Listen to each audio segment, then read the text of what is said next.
The period of Trump's growing embarrassment is beginning right now. Welcome, Swagatham, Vanakkam. Yesterday, almost everybody felt that President Donald Trump registered a massive diplomatic victory by negotiating terms of truce, not peace, but cessation of hostilities for a month between Ukraine and Russia, deeming that to be a great breakthrough. I happen to have a completely different idea or view on the whole thing. I feel that in practically every domain of Trump's engagement, he is inching closer and closer to a series of embarrassments, and this reality will begin to reveal itself, present itself pretty soon. Now, let me explain what I mean. As Trump and his negotiators in Jeddah, participating in this seemingly historic exercise, said at the conclusion of the talks yesterday, talks lasting 8 long hours, now the ball is in Putin's court.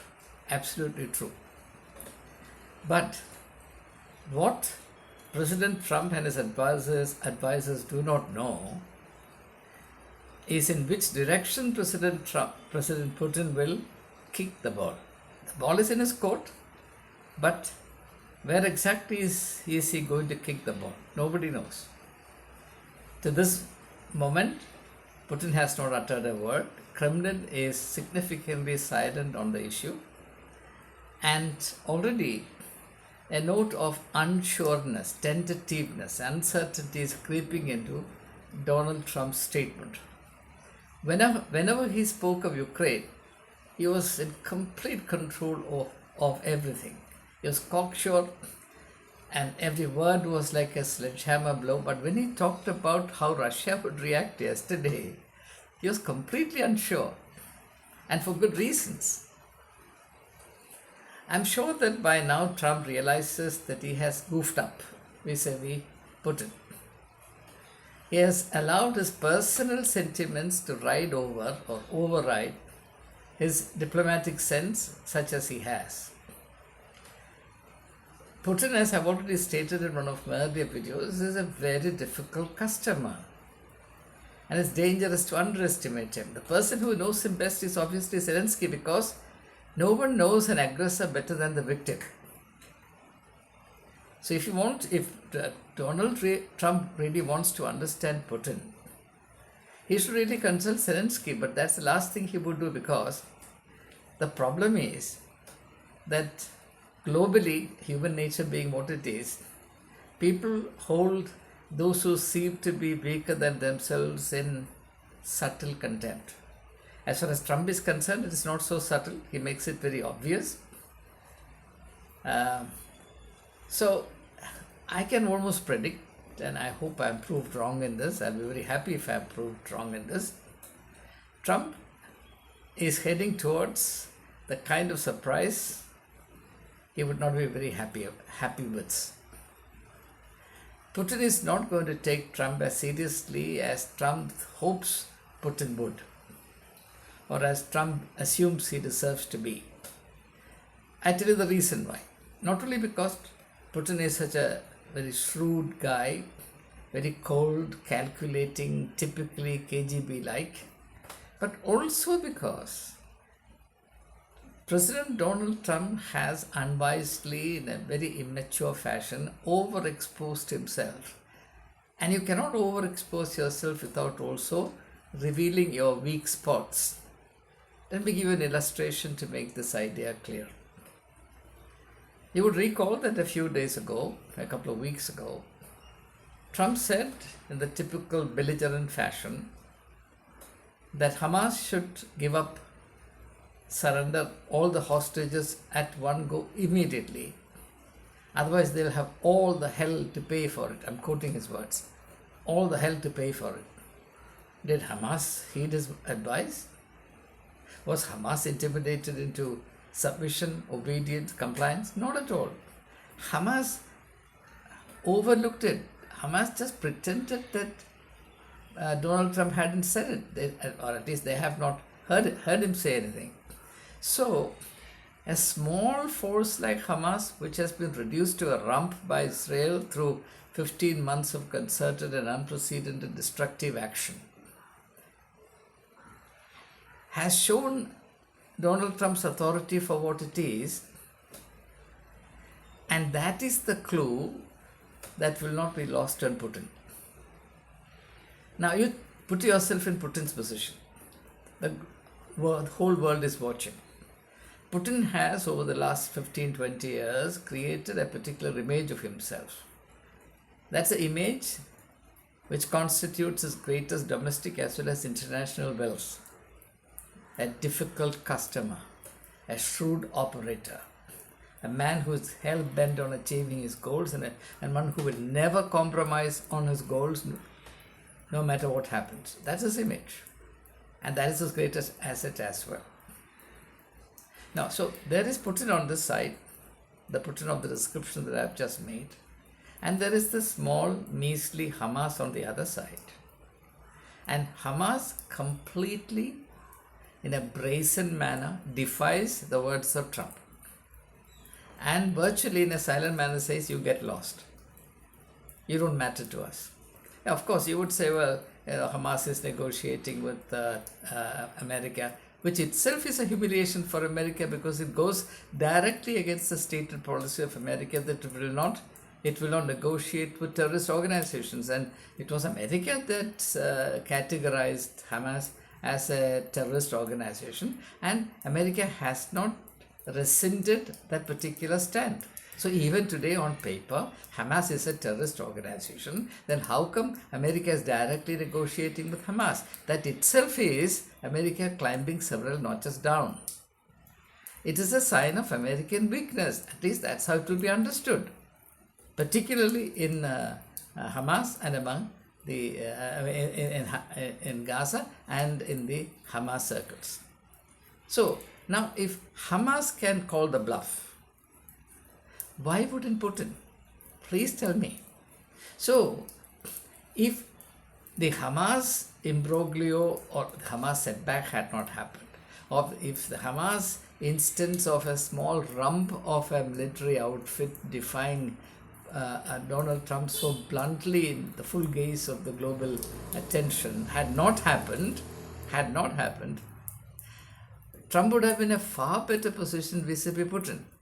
Or, to look at the other way, Putin would have been far less embarrassed in cooperating with and in giving into the will of Trump, even though the terms being negotiated are very much to the advantage of Putin.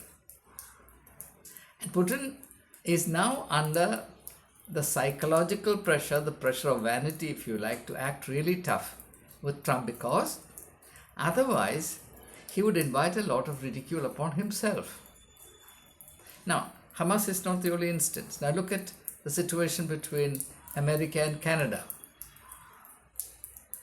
Is Trump emerging as the ruler of the world whose dictates are immediately obeyed in a blind manner, in a slavish manner by everyone?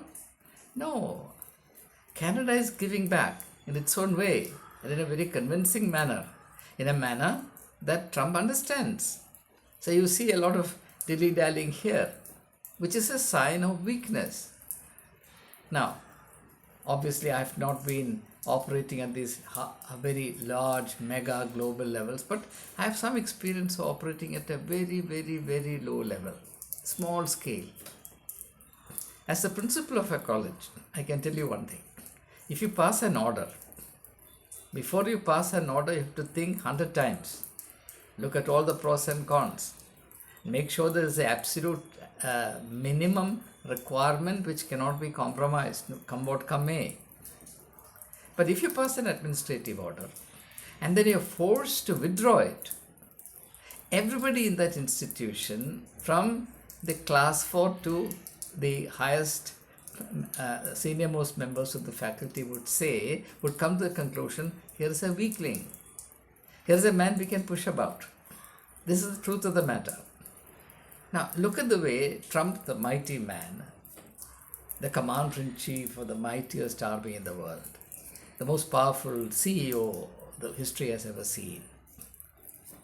Look at the way he's dilly-dallying. Now, he has exposed his weakness, and therefore, if my reading is right, Trump will increasingly move towards personal embarrassment. And that process is already begun. The very silence on the part of Kremlin, as far as the terms negotiated by Trump's team in Jeddah are concerned, is an act of defiance. Very often silence is a very powerful act of defiance. Silence is the best way to say, well, we don't take you seriously. You don't merit a comment. You don't merit a response from my side. Now, I hope I am proved wrong in this, because being practical, I also believe that it's necessary and maybe even desirable to have a person with great clout, provided he knows how to use it for the benefit of humankind as a whole. But if you use it in order to bludgeon the weak into submission, so as to serve your private selfish interests or your national selfish interests, then you discredit yourself. And I'll conclude on this.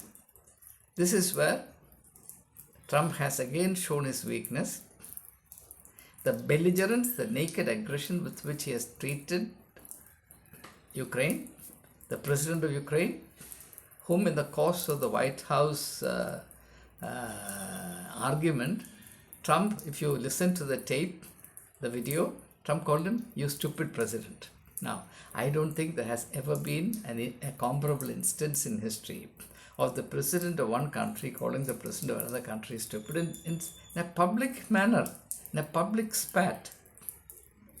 So it's not only that, but even more, what discredits Trump, in my opinion, is the way he is dragging Ukraine by the scruff of its neck in a state of helplessness to sign a deal with America, signing off 50% of its mineral resources.